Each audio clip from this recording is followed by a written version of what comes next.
Dalawang hinihinalang sangkot sa iligal na droga ang naaresto sa isinagawang bypass operation ng pinagsanib na puwersa ng Pulumulok Municipal Police Station at South Cotabato Police Provincial Office Drug Enforcement Unit sa Puroktinio, Barangay Cannery, Pulumulok, South Cotabato, madaling araw ng Hunyo 18 taong kasalukuyan.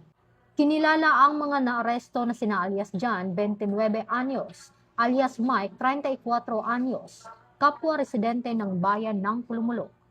Sa operasyon, nakumpiska mula sa mga sospek ang isang sachet ng pinaghihinalaang shabu na may timbang na humigit kumulang 0.2 grams na siyang nabili ng pusher buyer.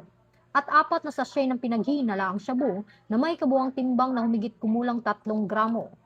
Kasalukuyang nasa kustodiya ng Pulumulok Municipal Police Station ang mga naarestong sospek habang inihahanda ang kasong paglabag sa Article 2, Section 5 at 11 ng Republic Act 9165 o ang Comprehensive Dangerous Drugs Act of 2002.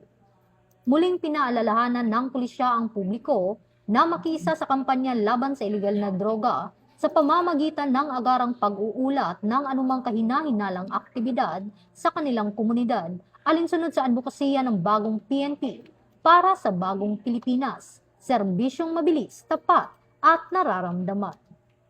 Mula dito sa Campo Crame, ako ang inyong PNN correspondent, Patrolwoman Resalie Umalay, nagbabalita para sa Police News Network, alagad ng batas, tagataguyod ng balitang pulis.